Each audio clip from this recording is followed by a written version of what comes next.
The rain had not stopped since morning, and Eleanor Marchant stood at the narrow servant's window on the 3rd floor of Ravenswood Hall, watching it fall in silver threads over the gardens below. She was not supposed to be there. She was not supposed to be anywhere that drew attention, and after 11 years in her aunt's house, she had learned the exact geometry of invisibility, which staircases to take, which rooms to avoid, which hours belonged to her cousin Cassandra, and which few precious minutes belonged to no one at all. It was in one of those stolen minutes that she heard the first scream. It came from the scullery passage below, sharp and frightened, followed by the unmistakable crack of something breaking against stone. Eleanor did not think. She never did. In moments like this, thinking was a luxury reserved for people who were allowed to matter, and she had long since stopped waiting for permission. She lifted her skirts and ran, her half-boots slapping against the servants' stairs, down past the linen room, down past the kitchen, until she came upon a sight that stopped her breath in her throat. Mrs. Holloway, the housekeeper, had a young scullery maid by the wrist, twisting it hard enough that the girl's face had gone white with pain. Shattered porcelain lay scattered across the flagstones. A Svers dish Lady Pemberton had brought back from Paris, and spoke of as though it were a second child. The maid could not have been more than 15. Her name was Susan, Eleanor remembered, new to the house since Michaelmas, thin as a reed, with the particular terror of a girl who had nowhere else in the world to go. "You clumsy, wretched creature," Mrs. Holloway was saying, her voice low and vicious. "That dish cost more than your wages for a year. I ought to turn you out into the rain this very hour, and let you learn what the world does to girls who cannot be trusted with a china plate." "Please," Susan sobbed. "Please, ma'am. I didn't mean it. My hand slipped. Please don't send me away. I've nowhere. Let her go." Eleanor's own voice startled her nearly as much as it startled the housekeeper.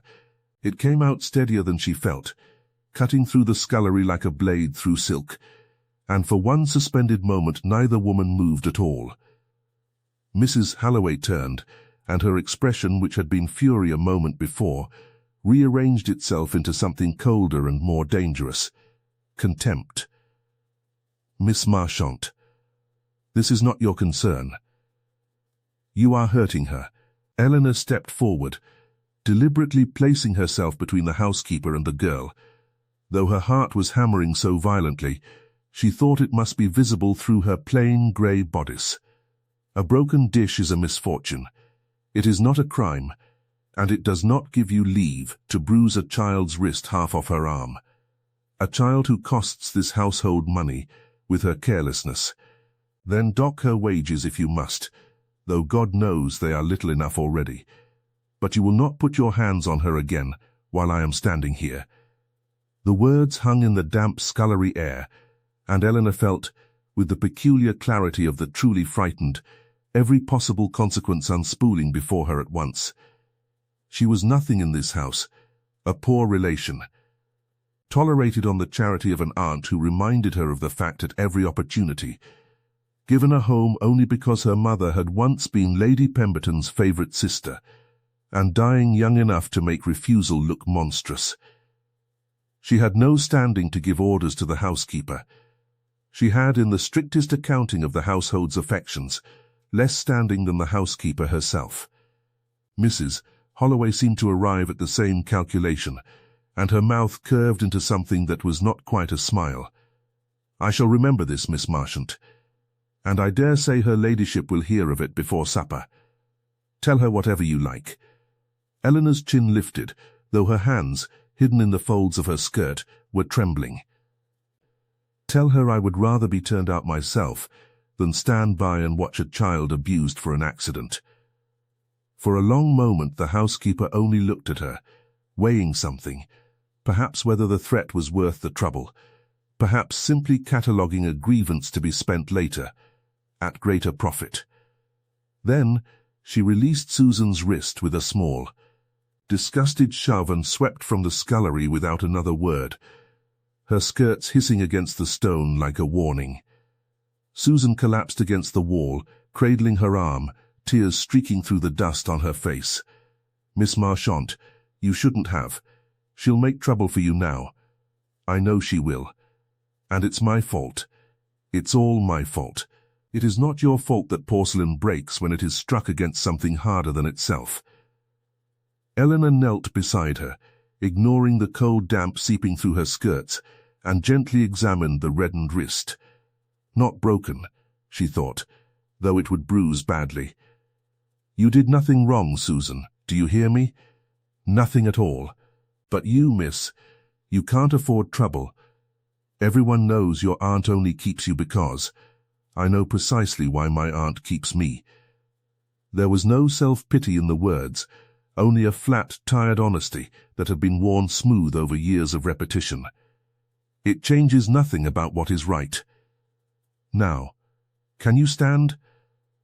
Let us get some cold water on that wrist before it swells further."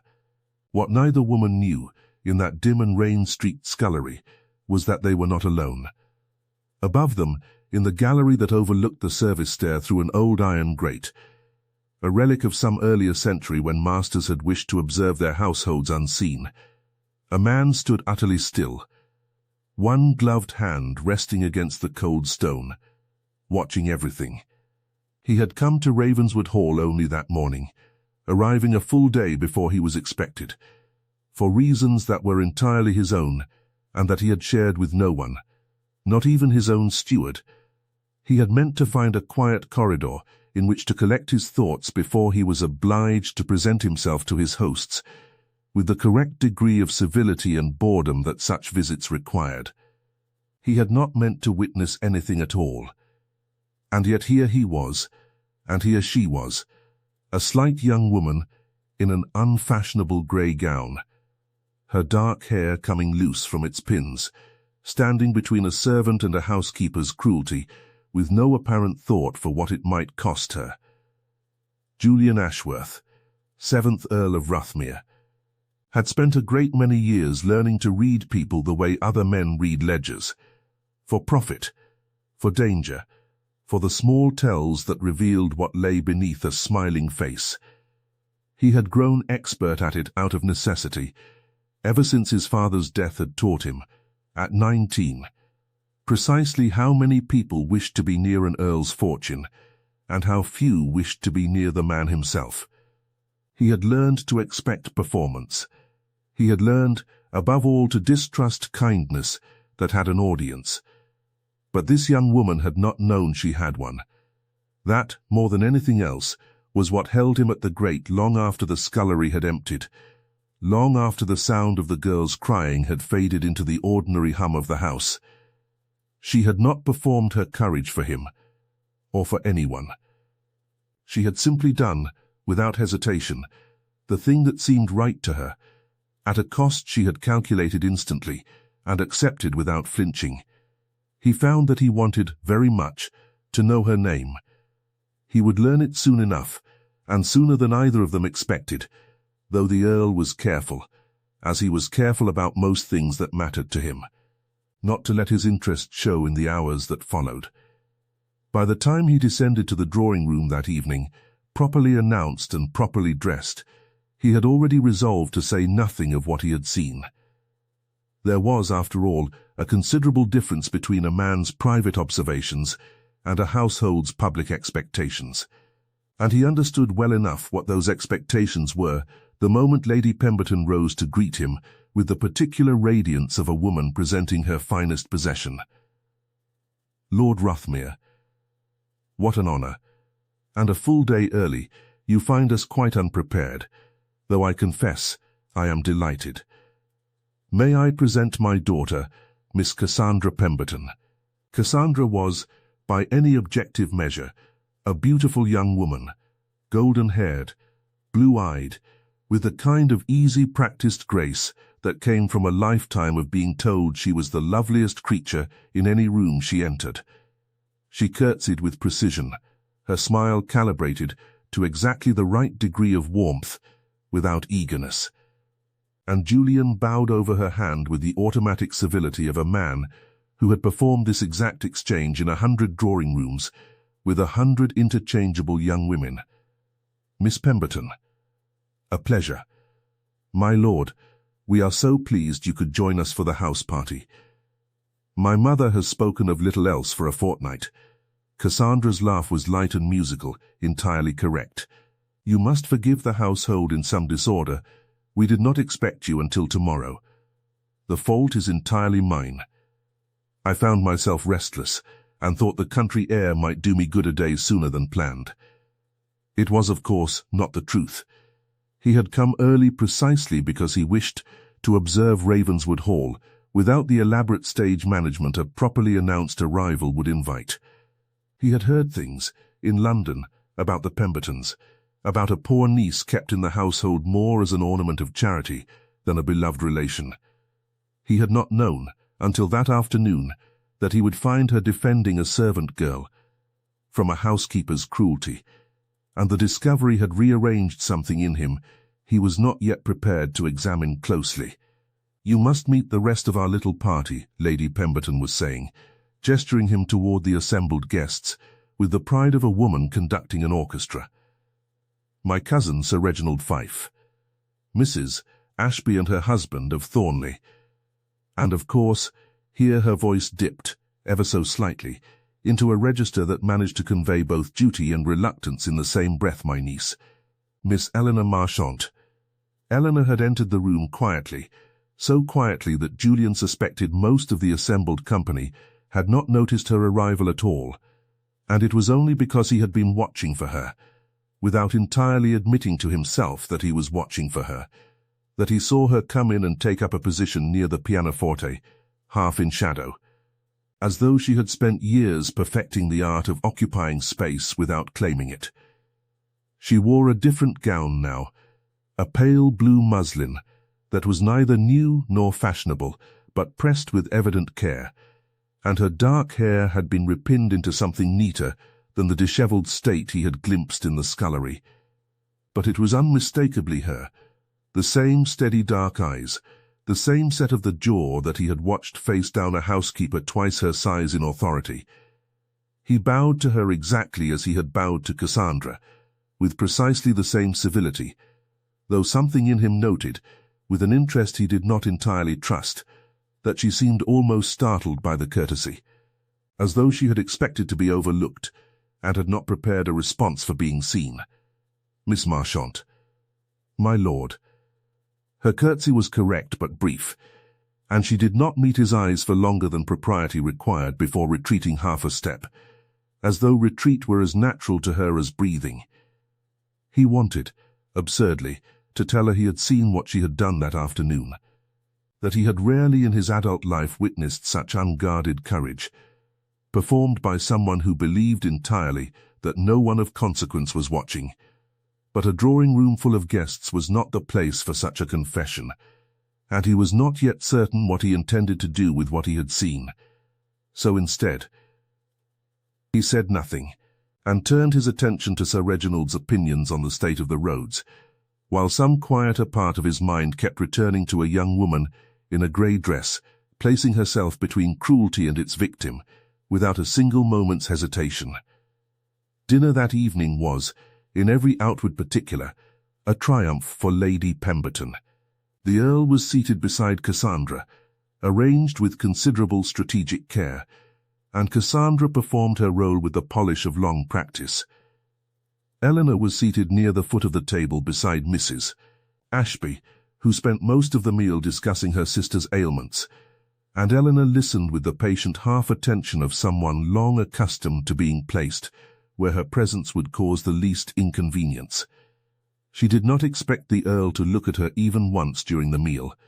She had made her peace with such invisibility years ago, not happily, but thoroughly. She was wrong, though she would not learn how wrong until much later. Julian found his attention drifting toward the foot of the table more often than strict etiquette, or his own comfort strictly permitted. He noted the way Eleanor cut her food with quiet economy, never taking more than her portion, never drawing attention to herself, even when Mrs. Ashby's monologue clearly exhausted her patience. He noted the single moment, near the end of the second course, when a footman stumbled and nearly spilled a tureen of soup directly onto Sir Reginald's lap, a moment of minor domestic chaos that sent a ripple of stifled laughter around the table at the footman's expense. And he noted that Eleanor alone did not laugh, but instead offered the mortified young man a small, private smile of reassurance as he backed hastily from the room. It was such a small thing. It should not have mattered at all. And yet Julian found himself cataloguing it alongside the scullery, alongside the steady dark eyes that had refused to look away from a housekeeper's threats, building, without quite intending to, a portrait of a woman who seemed constitutionally incapable of watching another person suffer without doing something about it, regardless of what it cost her socially to do so. He was not a romantic man. He had told himself this many times, in the years since his father's death had taught him the value of a clear head and a closed heart. He had watched too many marriages in his own circle dissolve into indifference, and his own mother's slow unhappiness in a match that had looked, from the outside, entirely advantageous. He had come to Ravenswood Hall this season because his aunt had made it plain that he could not remain unmarried forever, and Cassandra Pemberton had been suggested as eminently suitable, pretty, well-connected. Unlikely to embarrass him, he had come prepared to find her adequate. He had not come prepared to find himself entirely unable to stop watching her cousin instead. The evening ended with cards and desultory conversation in the drawing-room, and Julian excused himself earlier than strict politeness might have preferred, citing the fatigue of travel. It was not, this time, entirely a lie. He had a great deal to think about, and he did not trust himself to think about it clearly while Lady Pemberton continued to steer every conversation, with the subtlety of a woman driving cattle, toward the subject of her daughter's many accomplishments. He did not sleep well that night. When he finally did, he dreamed, absurdly, for a man who prided himself on a certain discipline of mind, of grey eyes, and a voice that had not trembled even when its owner clearly understood the danger of what she was saying. The following days at Ravenswood Hall settled into the familiar rhythm of a country house party, walks in the gardens when the weather permitted, music in the evenings, an excursion planned to the ruins at Ashcombe, an endless procession of small entertainments designed to allow young people of good family to display themselves to advantage before one another. Eleanor moved through all of it at the edges, exactly as she always did, fetching Cassandra's shawl when the wind rose, retrieving dropped fans, smoothing over the small social frictions that arose whenever a party of this size spent several days in close company. She did not know that the Earl of Ruthmere had begun, with a subtlety that would have surprised anyone who thought him merely a reserved and somewhat cold gentleman, to arrange his own movements around the possibility of encountering her. It happened first in the library 3 days after his arrival. Eleanor had gone there in the hour before dinner, when she knew the room would be empty, seeking a few stolen minutes with a battered volume of poetry that had belonged to her mother. She did not hear the door open behind her, absorbed as she was, and started badly when a voice spoke from the doorway. "Forgive me. I did not mean to startle you." She turned, and found the Earl standing there, his expression carrying none of the polished distance she had observed at dinner. "My lord, I did not know anyone else was awake at this hour, or I would not have. You need not apologize for reading in a library, Miss Marchant. It is, I believe, precisely the purpose for which the room was built." His eyes moved briefly to the book in her hands. "Cowper?" "My mother's copy." She was fond of him. She closed the volume gently, as though embarrassed to have been discovered with something so unguardedly sentimental. "I did not think it would interest anyone else. It interests me a great deal more than I expect it interests most of the company currently residing in this house." There was the faintest suggestion of dry humor in his voice, and Eleanor found herself, despite every instinct toward caution, almost smiling. "Please, do not let me drive you away. I only came in search of quiet, and it seems you found it first. I was on the point of leaving in any case. Dinner will be announced shortly, and I, Miss Marchant." He said her name carefully, as though weighing how much to say before he said it. "I wonder if I might ask you something, and I hope you will forgive the impertinence of the question." Her guard rose instantly, visibly, in the way her shoulders straightened and her chin lifted a fraction. "You may ask, my lord, though I cannot promise a satisfactory answer. 3 days ago, in the scullery passage, I believe you had some difficulty with Mrs. Halloway over a young servant girl." The colour drained from Eleanor's face so quickly that for a moment Julian feared he had made a grave mistake in raising it at all. You were aware of that?" "I witnessed it. Entirely by accident, I assure you. I had only just arrived and lost my way in search of a quiet corridor. I did not intend to observe anything at all, but once I had begun, I found I could not look away." He paused. "I have thought of it a great deal since. I hope you will not think ill of me for it," Eleanor said quickly, the words coming out in a rush before she could arrange them into something more composed. "I know it was not my place to interfere. My aunt has told me as much a dozen times since, Mrs. Halloway wasted no time in carrying the tale to her, and I have been given to understand, in no uncertain terms, that a poor relation who wishes to remain welcome in her house would do well to remember her position and keep to it in future. And will you? Keep to it, I mean." His voice was quiet, genuinely curious rather than accusatory, and something in the question made Eleanor look up at him properly for the first time since he had entered the room.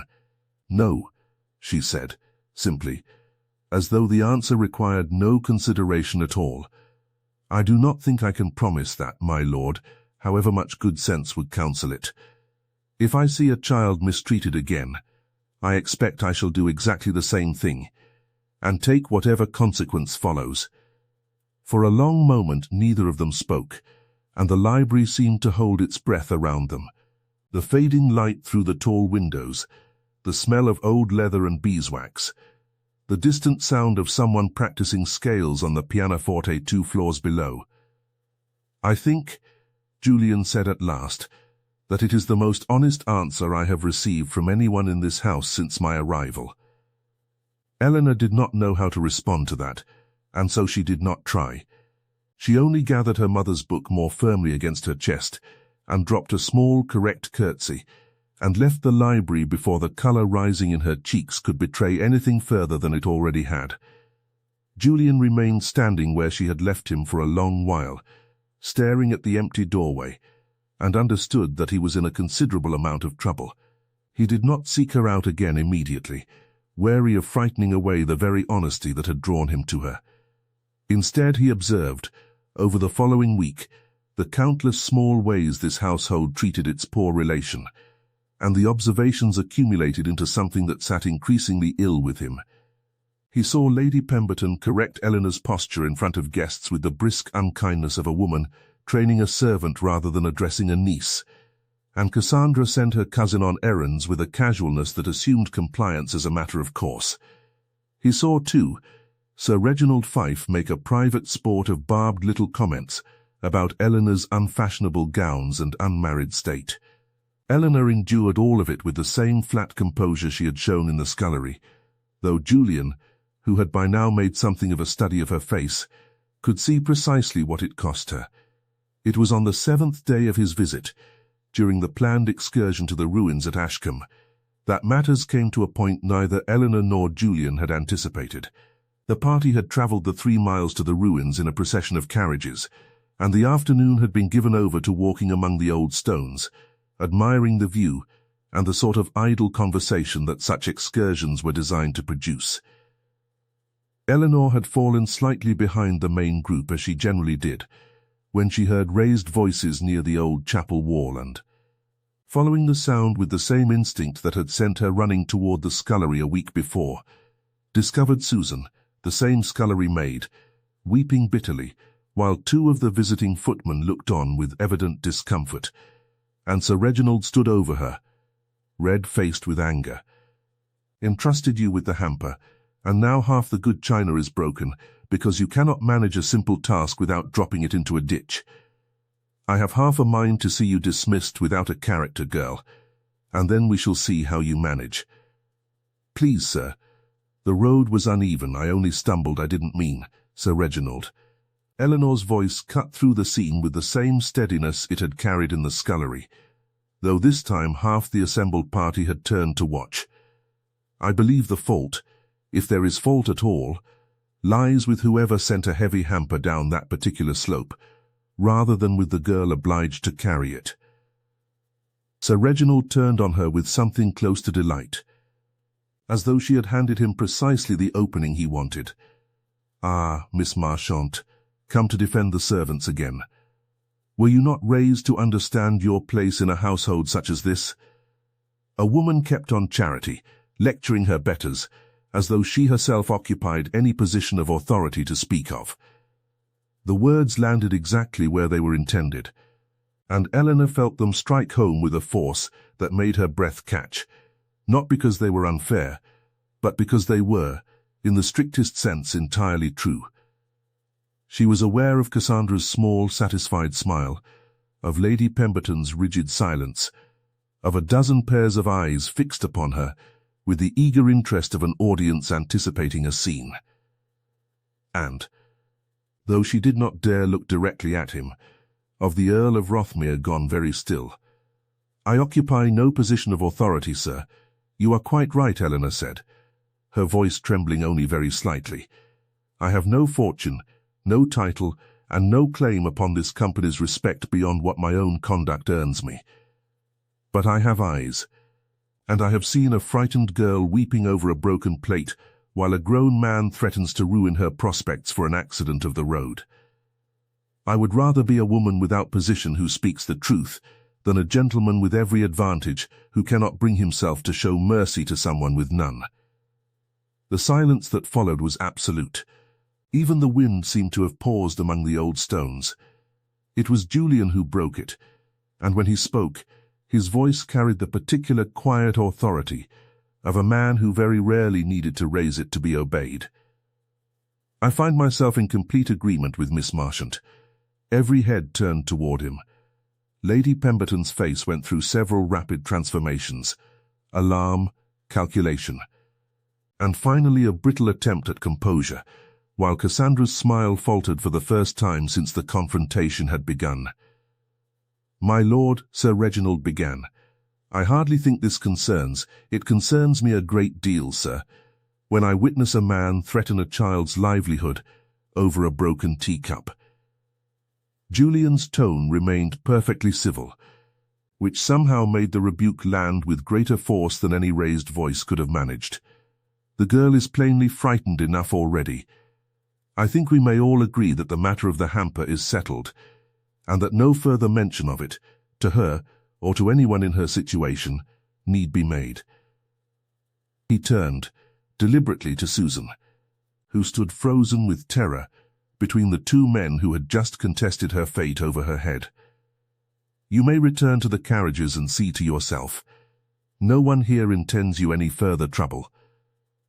Susan fled with a stammered word of thanks, and the party began, awkwardly, to reassemble itself and continue toward the ruins, though the earlier ease of the afternoon had evaporated entirely. Julian did not immediately follow. Instead, he remained a moment longer beside Eleanor, who stood very straight, very pale, with the particular rigidity of someone holding herself together by sheer effort of will. "Are you quite well, Miss Marchant?" "Perfectly, my lord." The words came out clipped, controlled, and entirely unconvincing. "You need not pretend on my account. What Sir Reginald said to you was unconscionable. It was also true." She turned to look at him then, and he saw, beneath the careful composure, something raw and unguarded. Not quite tears, but close enough to their edge that he understood the effort it was costing her to keep them there. I have no position in this world, my lord. I have spent 11 years being reminded of it by everyone in that party, in ways great and small, and I have learned to bear it because the alternative, resentment or despair, serves no one, least of all me. But it does not become less true for my having learned to bear it gracefully. It does not make it right. Either, no, she agreed quietly. It does not. But rightness has very little to do with how the world generally arranges itself, my lord, as I imagine a man in your position has had rather less occasion to discover than I have. There was no bitterness in the observation, only a weary honesty that struck Julian more forcibly than any accusation could have. He found himself, in that moment, wanting to say a great many things he had no right to say to a woman he had known for barely a week, that her position in the world seemed to him entirely disproportionate to her worth, that he had watched her defend 2 frightened servants from cruelty within the space of 10 days, while an entire party of her supposed betters looked on and did nothing, that he could not, for the life of him, understand how any household could possess a woman of such evident courage and treat her as though she were an inconvenience to be tolerated. He said none of it. The moment and the place were entirely wrong for such a confession, and he was beginning to understand, with a clarity that unsettled him, that whatever he felt for Eleanor Marchant was not the sort of thing that could be declared lightly, in the middle of a public excursion, with Lady Pemberton watching them both with an expression he did not much care to examine. "Come," he said instead, offering his arm with a formality that felt to them both like a kind of promise. "Let us see the ruins, Miss Marchant, and leave Sir Reginald to nurse his wounded dignity in peace." She hesitated only a moment before accepting, and if her hand trembled slightly where it rested on his sleeve, neither of them remarked upon it.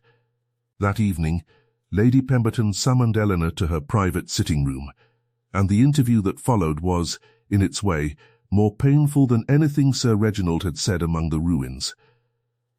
"You have made a very great fool of yourself today," Lady Pemberton began without preamble, not looking up from her needlework. "And worse. You have very nearly made a fool of this family in front of a man whose good opinion we can ill afford to lose. I only spoke as I believed to be right, Aunt." "Right?" Lady Pemberton's laugh was short and without humour. "I have kept you in this house for 11 years, out of duty to your mother's memory, and I had believed you understood the debt you owed this family, and the discretion such a debt required. Do you imagine his interest, which I have worked very hard to cultivate on Cassandra's behalf, will survive many more such displays? I did not do it for his benefit, Aunt. I did it because a child was being frightened half to death over a broken teacup. Then you did it very foolishly, and I would ask you to consider what would become of you if I decided the burden of your presence here had grown too great to bear." Lady Pemberton's needle paused, and she looked up at last, her eyes cold with something that might, in a kinder woman, have been mistaken for regret. "You have no fortune, Eleanor, no connections beyond this house. My patience is not inexhaustible, and there are far less comfortable situations available to young women without means than the one you currently enjoy." The threat was not new. Eleanor had heard some version of it, in one form or another, perhaps a dozen times over the years, but something in its particular bluntness that evening struck deeper than usual. Perhaps because she was still raw from the confrontation at the ruins, perhaps because some small, foolish part of her had begun, against every instinct of self-preservation, to hope for something she had no right to hope for. "I understand, Aunt," she said quietly, and left the room before the tears gathering at the edge of her composure could fall, where anyone might see them. She did not see the Earl again until the following evening, and when she did, it was under circumstances that neither of them had planned. The house was holding a small musical evening, nothing so grand as a ball, but a gathering of the local gentry invited to hear Cassandra perform on the pianoforte, an accomplishment in which Lady Pemberton took considerable pride and lost no opportunity to display. Eleanor had been assigned, as usual to a peripheral role turning pages for the performance, seeing to the comfort of guests. Moving quietly through the margins of an evening, built entirely for someone else's benefit. She had slipped out to the terrace during a lull in the entertainment, seeking a few minutes of cool air away from the crowded drawing room, and found, to her considerable surprise, that the Earl had done exactly the same. Miss Marchant. He straightened from where he had been leaning against the stone balustrade, watching the moon rise over the gardens. I did not expect company. Nor I, my lord. I shall leave you to your solitude, if you prefer it. I do not prefer it, as it happens. Please, stay, if the cold does not trouble you.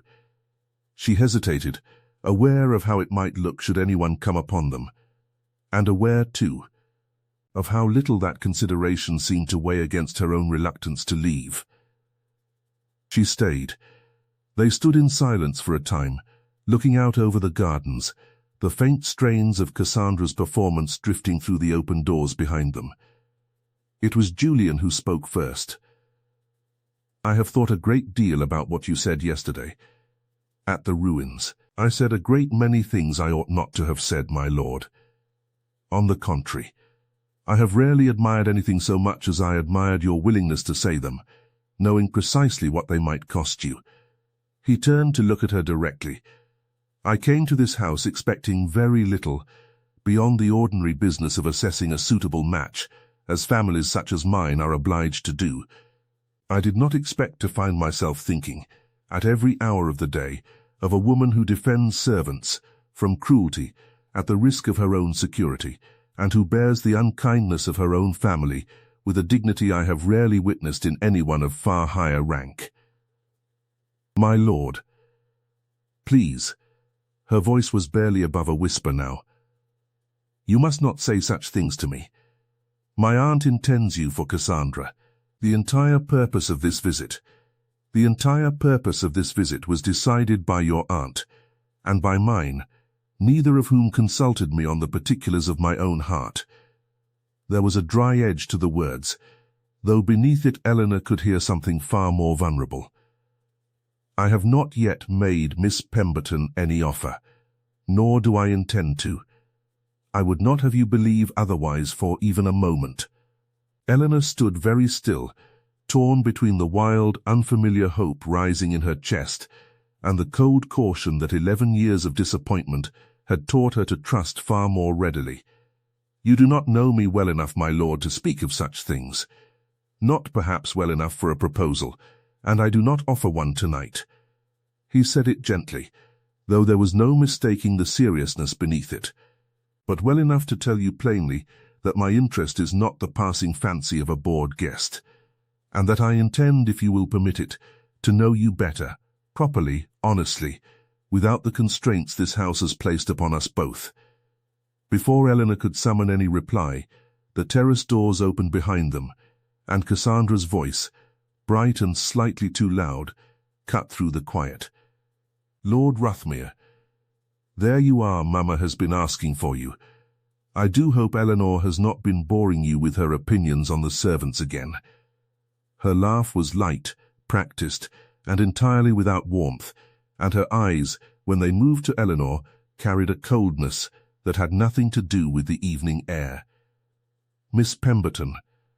Julian's voice resumed its careful drawing-room civility, though he did not step away from Eleanor's side as quickly as strict propriety might have suggested. Your performance was very fine. You must come admire the orangery tomorrow, if you have no other engagement. Cassandra's arm found his with a proprietary ease that made something in Eleanor's chest tighten painfully. Eleanor, do go and see whether Mamma needs anything with the tea things. It was, Eleanor understood perfectly well, not a request but a dismissal. She curtsied, murmured something unremarkable, and returned to the drawing-room with her heart beating in a rhythm she did not know whether to call hope or dread. Cassandra Pemberton was not by nature an especially observant young woman, but even she could not fail to notice the change in the Earl's manner over the following week, a certain distraction in his conversation, a habit of glancing toward the margins of any room, as though searching for someone whose absence troubled him more than her presence pleased him. It did not take her long to draw the obvious conclusion, nor much longer to carry it to her mother. "She is scheming for him," Cassandra said flatly, pacing her mother's sitting room with an agitation foreign to her usual composure. "You saw him at the ruins, taking her part against Sir Reginald. You saw him vanish onto the terrace with her during my performance." "I saw it," Lady Pemberton said grimly, setting aside her needlework with the air of a woman preparing for battle. "And I do not intend to let a penniless niece, kept in this house on my charity, ruin the single most advantageous match this family has been offered in a generation. Leave the matter to me. I have managed a great many difficulties in my time, and I do not intend to be defeated by one so easily remedied." What Lady Pemberton meant by remedied became clear over the following days. It began with small things, errands assigned to keep Eleanor out of the Earl's company, sudden urgent correspondence that confined her to the writing room for hours, a steady stream of pointed remarks about her want of fortune and her advancing age. It escalated, on the 9th day, into something considerably more dangerous.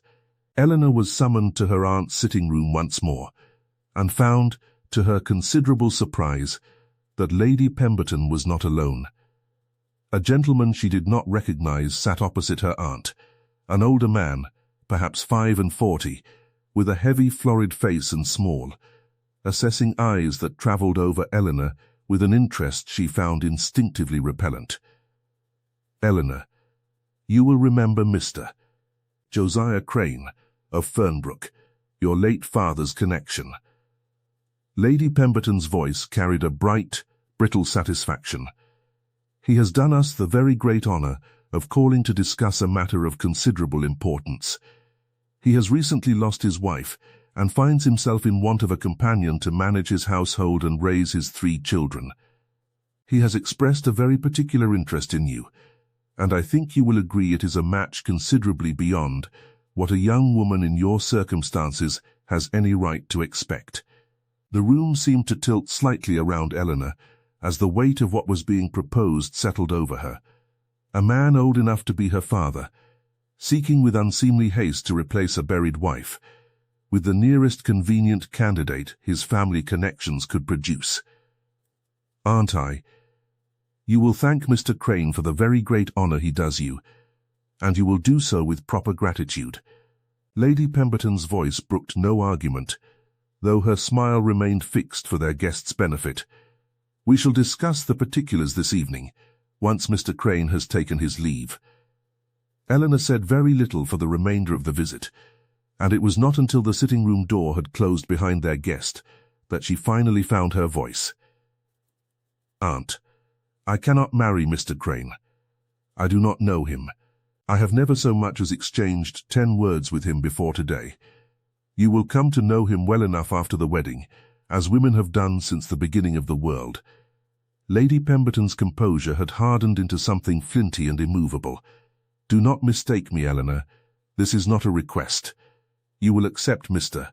Crane's offer, and you will do so gladly, because it removes from this house a difficulty that has grown, over the past fortnight, considerably beyond what I am willing to tolerate." "You mean Lord Ruthmere?" "I mean that I have spent a very great deal of effort securing an advantageous match for my daughter, and I will not have that effort undone by a niece who has forgotten. In a fortnight's acquaintance with a handsome Earl, precisely what she owes this family." Lady Pemberton's eyes were cold, though something beneath the coldness, some flicker of an older buried guilt, made Eleanor wonder, not for the first time, whether her aunt's cruelty was born as much of fear as of malice. "Mr. Crane's offer solves everything most conveniently. You will be settled, comfortably enough, in a household of your own, and Lord Ruthmere will be free to turn his attention where it properly belongs. I suggest you consider it a mercy, Eleanor, rather than a punishment, for I promise you it is considerably more mercy than your situation strictly entitles you to expect." Eleanor left the sitting room with her composure in ruins, and it was only by the narrowest margin of self-control that she made it to the privacy of her own small chamber before the tears she had been holding at bay for a fortnight finally broke free. She did not know. Sitting alone in the fading afternoon light with her mother's book of poetry clutched uselessly in her hands, that word of the arrangement had already begun to travel through the house, carried, in this instance, not by any malicious intent, but by the simple, unavoidable mechanics of a household, in which servants overheard a great deal, more than their employers ever suspected. It reached Julian by way of his own valet, who had it from one of the Ravenswood footmen, who had it in turn from Susan herself, the same scullery maid whose defence had begun all of this, and who had not forgotten, in the weeks since, precisely who had stood between her and Mrs. Holloway's cruelty when no one else in the house had thought her worth the trouble. "Beg pardon, my lord," his valet said carefully that evening, as he assisted Julian into his coat for dinner, "but I thought you would wish to know. There is talk below stairs that Lady Pemberton means to marry Miss Marchant off to a Mr. Crane of Fernbrook. A widower, my lord, considerably her senior, and not, by all accounts, a gentleman known for his kindness to his dependents." Julian went very still. "When was this arranged?" "This very afternoon, my lord, or so I am told. The gentleman called and left again within the hour. The matter apparently settled between him and Lady Pemberton before Miss Marchant had any real opportunity to object." For a long moment Julian said nothing at all, and his valet, who had served him for the better part of a decade and had learned to read the small controlled signs of his master's temper, took a careful step backward. "Thank you," Julian said finally, his voice perfectly even, though something dangerous had entered it that his valet had rarely heard there before. "That will be all." He did not go down to dinner that evening. He went, instead, in search of Eleanor, and found her standing alone in the garden beneath the bare branches of an old cedar, her face pale, and composed in the way of someone spending every ounce of remaining strength on that composure. "Miss Marchant." She turned, startled, and for a moment the careful mask slipped, revealing something raw and exhausted beneath it. "My lord, I did not expect. I have heard what your aunt intends for you. Is it true?" Eleanor's silence and the sudden brightness of unshed tears was answer enough. "Then tell me plainly, do you wish to marry this man?" "It does not matter what I wish." The words came out with a bitterness she rarely allowed herself. "I have no fortune, no home beyond what my aunt's charity provides, and she has made it clear that charity ends unless I accept this arrangement. I can refuse Mr. Crane and be turned out with nowhere to go, or accept a marriage I do not want and secure a roof over my head for the remainder of my days. There is a third choice." His voice had dropped, and there was nothing left in it of the reserved Earl, who had first bowed over her hand a fortnight before. "I would rather offer it and be refused than say nothing, and watch you married against your will to a man who cannot possibly deserve you. I ask only that you give your aunt no answer to Mr. Crane, until I have had the opportunity to speak with her myself, and to make my own intentions plain." Eleanor stared at him, torn between hope so fierce it frightened her, and a caution built over 11 years of learning that hope was rarely rewarded in a house like this one. "You would risk your own position, everything London has been arranging for you, for a woman with nothing to offer you in return?" "You offer more than you seem to understand, Eleanor." His voice was quiet, and entirely without artifice. "You offer honesty, in a world built almost entirely of performance.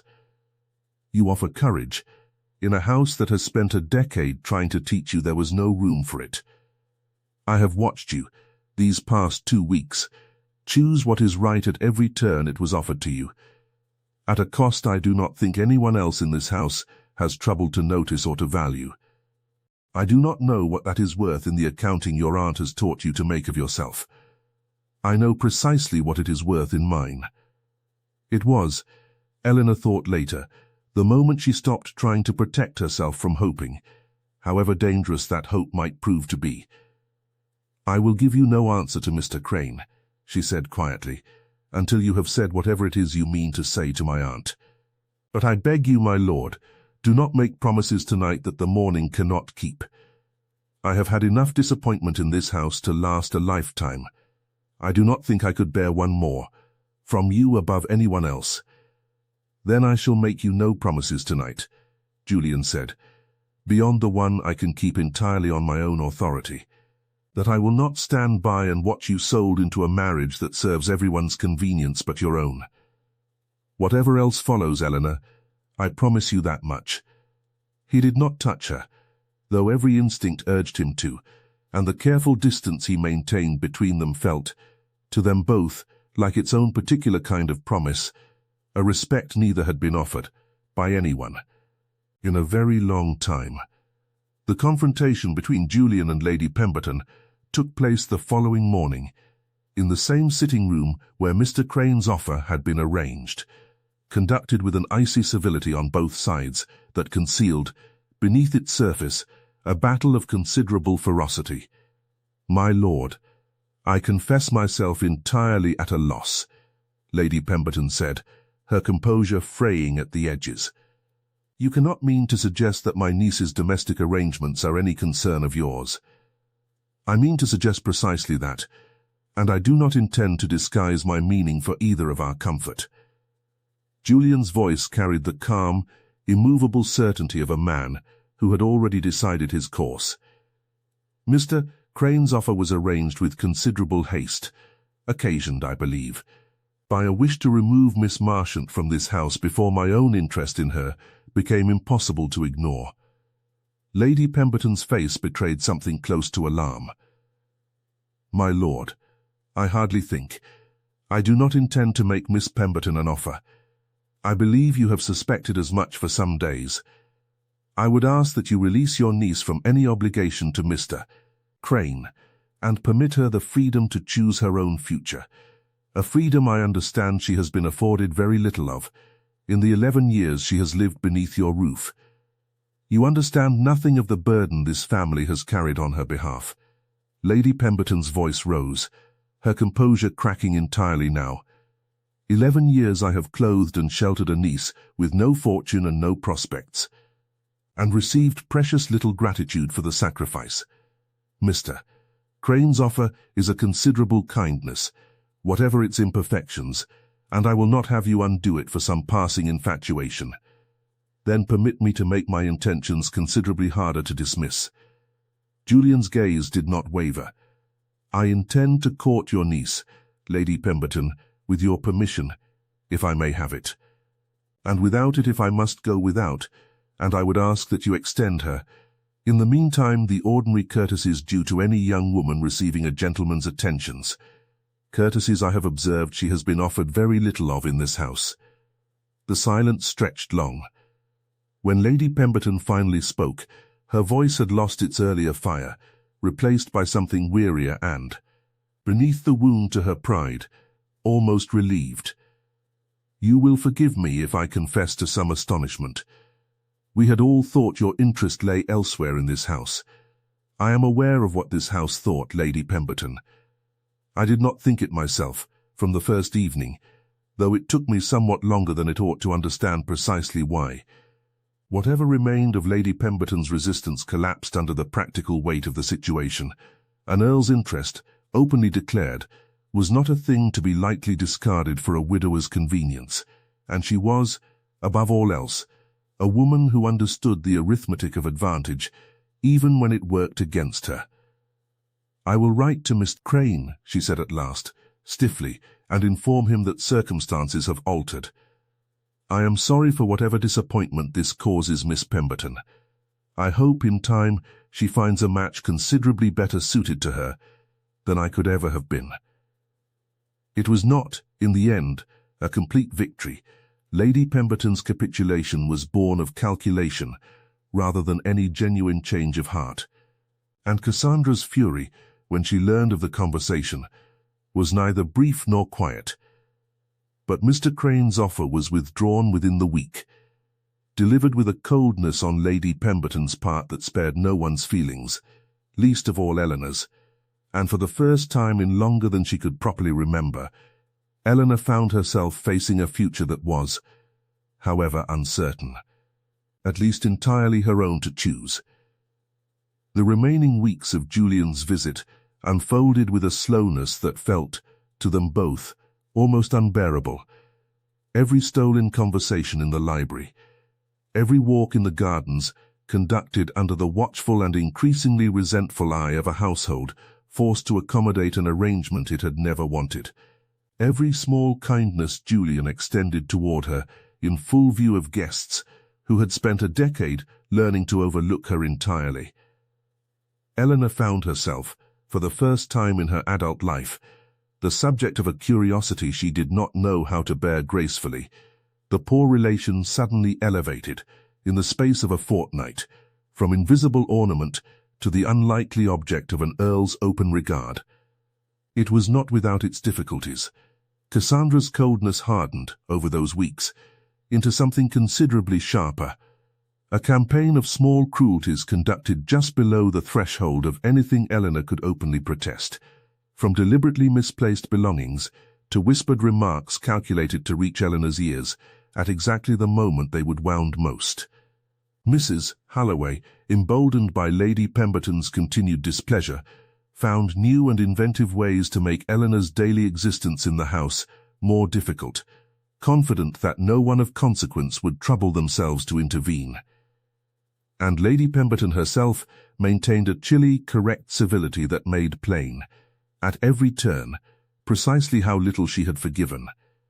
But there was Julian too, steady, patient, and entirely unwilling to be deterred by any of it, and it was in the accumulation of small moments with him that Eleanor began, cautiously, to let herself believe that something good might, after all this time, be permitted to happen to her.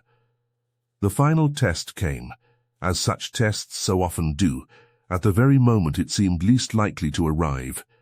During the grand ball that closed the house party, held in the newly refurbished Great Hall of Ravenswood, with half the county's gentry in attendance, and Lady Pemberton determined, whatever her private disappointment, to salvage from the evening whatever social advantage remained to be had. Eleanor had not expected to attend at all. Poor relations were not, by the house's long-established custom, generally included in such grand entertainments beyond the most peripheral of duties. But Julian had made his wishes on the matter entirely plain, and Lady Pemberton, unwilling to risk further offence to a man whose good opinion still mattered a great deal to whatever remained of the family's social ambitions, had grudgingly permitted it. She wore, that evening, a gown that had belonged to her mother, altered and pressed with a care that made it look, in the candlelight, almost new, a deep blue silk that suited her far better than the pale, unremarkable colours she had worn for years, in an effort to remain unnoticed. When she descended the stairs into the great hall, she was acutely aware of the eyes that turned toward her, of the murmured surprise that rippled through a room accustomed to overlooking her entirely, and for one dizzying moment she nearly turned back, certain she had made some terrible mistake in allowing herself to be seen at all. Then she saw Julian, standing near the base of the stairs, and the expression on his face, open, unguarded, entirely without the careful reserve he showed the rest of the room, steadied her more thoroughly than any words could have done. Miss Marchant. He bowed over her hand with a formality that did nothing to disguise the warmth beneath it. You look extraordinary. You are very kind, my lord. I am not being kind. I am being entirely honest, which I have found, in my limited experience of this house, to be a considerably rarer commodity. They danced twice that evening, a scandal in itself, by the standards of a party still nursing its collective disappointment over Cassandra's lost match. And by the time the second dance concluded, the whispers that had followed Eleanor's entrance had transformed into something considerably more pointed.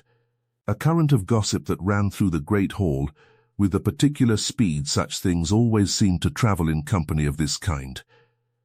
It was during a lull in the dancing, while Eleanor stood near the refreshment table catching her breath, that the evening's true crisis arrived.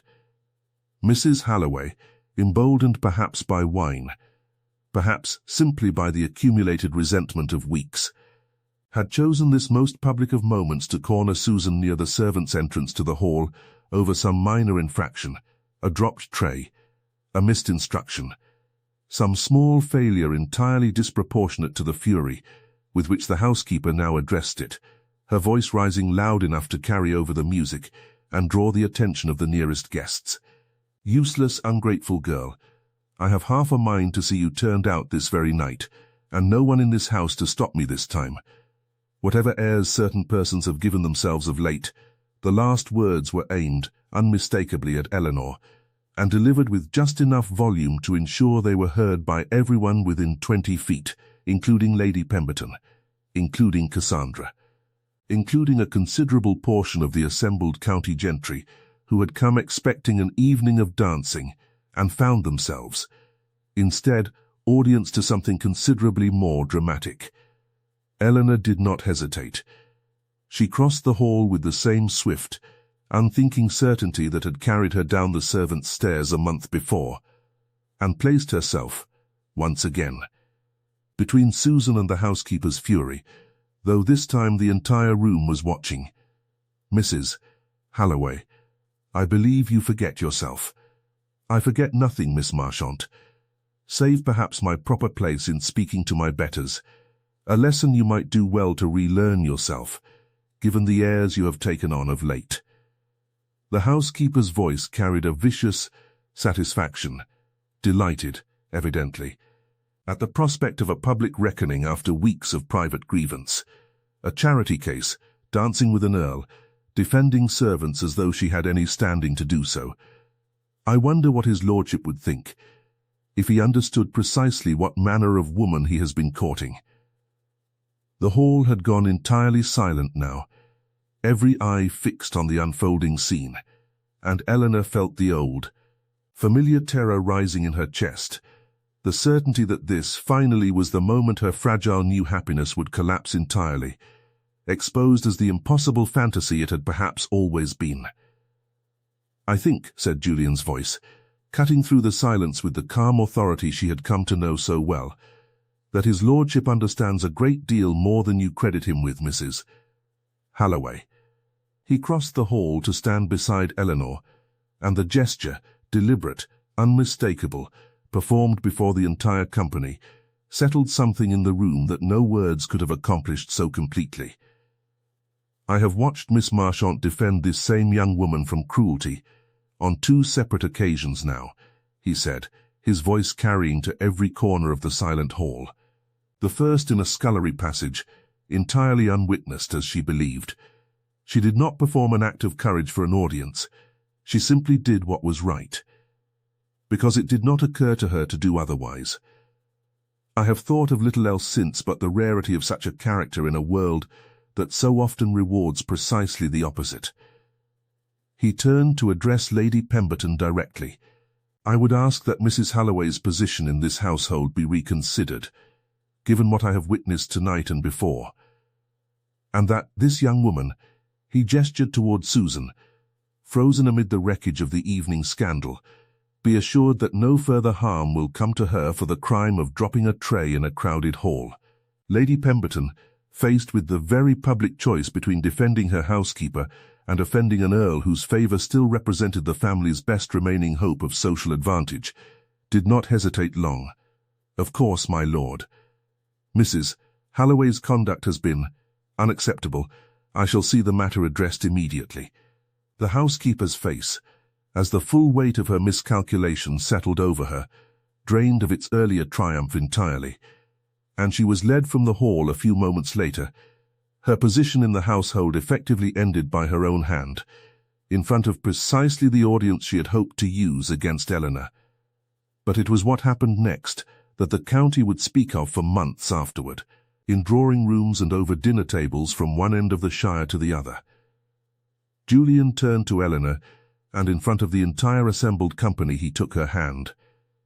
"Miss Marchant, I had intended to ask you this privately, at some more appropriate hour, but I find I have grown tired of waiting, when the truest thing I know is that I love you, and have loved you since the first afternoon I watched you defend a frightened child at considerable cost to yourself, believing entirely that no one of any consequence was watching." A murmur ran through the hall, half astonishment and half delight, the electric hush of witnesses who understand they are watching something they will describe for years to come. "I do not offer you a fortune, for you have never once asked anyone for one. I do not offer you rescue, for I have watched you rescue others a great deal more capably than anyone ever troubled to rescue you.